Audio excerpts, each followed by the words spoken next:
Yes, Vijin തുടരുന്നുണ്ട്. Vijin, V D സതീശന്റെ വാക്കുകളാണ് കേട്ടത്. ഏത് വിഷയവും ഇഷ്ടമുള്ള വിഷയം മുഖ്യമന്ത്രി തീരുമാനിക്കട്ടെ, സ്ഥലവും സമയമൊക്കെ തീരുമാനിക്കട്ടെ. അപ്പോൾ കൃത്യമായി സംവാദത്തിന് ഒരുങ്ങി ഉറപ്പിച്ചു തന്നെയാണ് പ്രതിപക്ഷ നേതാവിന്റെ നീക്കം. പക്ഷേ അത്തരത്തിലുള്ള ഒരു സംവാദം ആണോ, അതോ ഇനിയൊരു ഫേസ്ബുക്കിലൂടെ ഇങ്ങനെ കാര്യങ്ങൾ പറഞ്ഞുകൊണ്ട് അക്കമിട്ട് നിരത്തി വികസന നേട്ടങ്ങൾ പറഞ്ഞുകൊണ്ടുള്ള ഒരു സംവാദമാണോ തുടങ്ങിയ കാര്യങ്ങളിലാണ് ഇനിയൊരു വ്യക്തത ഉണ്ടാവേണ്ടത്, അല്ലേ?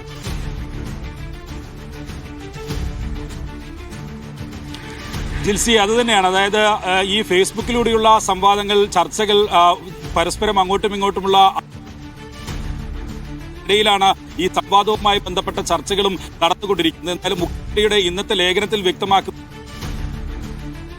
നേരത്തെ മുഖ്യമന്ത്രി പ്രതിപക്ഷ നേതാവിനോട് ലേഖനത്തിൽ മാത്രമല്ല നിങ്ങൾ എല്ലാ വിവാദ വിഷയങ്ങളിലും എന്നതായിരുന്നു. ആ സംവാദത്തിനാണ് കളമൊരുങ്ങേണ്ടത് എന്നുള്ളതാണ് കേരളവും കാത്തിരുന്നത്. എന്തായാലും ആ സംവാദം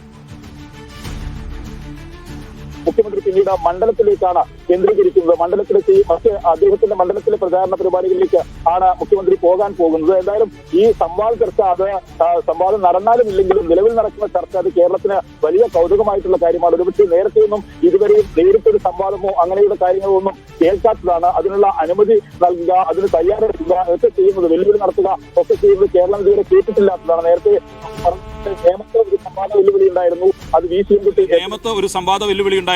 അത് വി ശിവൻകുട്ടി ഏറ്റെടുക്കുന്നു. പക്ഷേ അതിൽ നിന്ന് രാജീവ് ചന്ദ്രശേഖർ പിന്മാറുകയാണ് ചെയ്തത്. പക്ഷേ ഇപ്പോൾ ഇരുവരും ആ സംവാദത്തിന് തയ്യാറായി തന്നെ നിൽക്കുകയാണ്. എന്തിനും തയ്യാറാണ് തങ്ങൾ എന്നുള്ളതാണ് ഇരു കൂട്ടരും വ്യക്തമാക്കുന്നത്. അതുകൊണ്ട് തന്നെ ഇക്കാര്യത്തിൽ അങ്ങനെ ഒരു സംവാദം ഉണ്ടാകുമോ എന്നുള്ളതാണ് ഇനി കേരളം കാത്തിരിക്കുന്നത്. അതിന് അവസരമൊരുങ്ങുമോ എന്നുള്ളതാണ് ഇനി അറിയേണ്ടത്. മുഖ്യമന്ത്രിയുടെ ഇന്നത്തെ വാർത്താ സമ്മേളനം അത് നിർണായകമായ വാർത്താ സമ്മേളനം തന്നെയാണ്. രാഹുൽ ഗാന്ധിക്ക് ഉൾപ്പെടെ മറുപടി പറയുന്ന വാർത്താ സമ്മേളനമായിരിക്കും. ഒപ്പം തന്നെ വീണ്ടും ശബരിമല ഉയർത്താൻ UDF ശ്രമം നടത്തുമ്പോൾ അതിനെ പൂർണ്ണമായും അവഗണിച്ചുകൊണ്ട് മറ്റ് വിഷയങ്ങളിലേക്ക് കേന്ദ്രീകരിക്കുന്ന ഏതെങ്കിലും തരത്തിലുള്ള പുതിയ സ്ട്രാറ്റജിയിലേക്ക്, പുതിയ തെരഞ്ഞെടുപ്പ് തന്ത്രത്തിലേക്കോ വിഷയങ്ങൾ ഉയർത്തുന്നതിലേക്കോ മുഖ്യമന്ത്രി പോകുമോ എന്നുള്ളതാണ് ഇനി അറിയേണ്ടത്. നമ്മൾ നേരത്തെ എം സ്വരാജിനെ ഇറക്കിയുള്ള ഒരു നീക്കം LDFന്റെ ഭാഗത്ത് നിന്ന് കണ്ടതാണ്.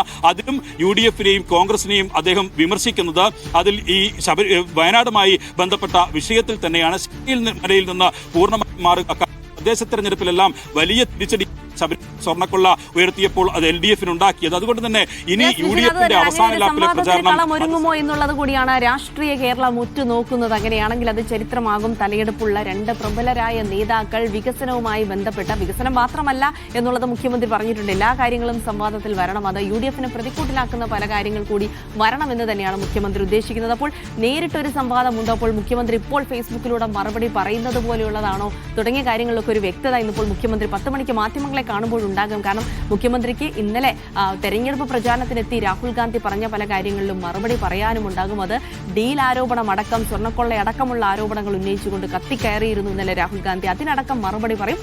അതിനൊപ്പം തന്നെ ഇപ്പോൾ നടക്കുന്ന ഈ ഹോട്ട് ടോപ്പിക്, അത് സംവാദവുമായി ബന്ധപ്പെട്ടുള്ള കാര്യങ്ങളിലും ഒരു വ്യക്തത ഉണ്ടാകുമെന്ന് പ്രതീക്ഷിക്കുകയാണ്.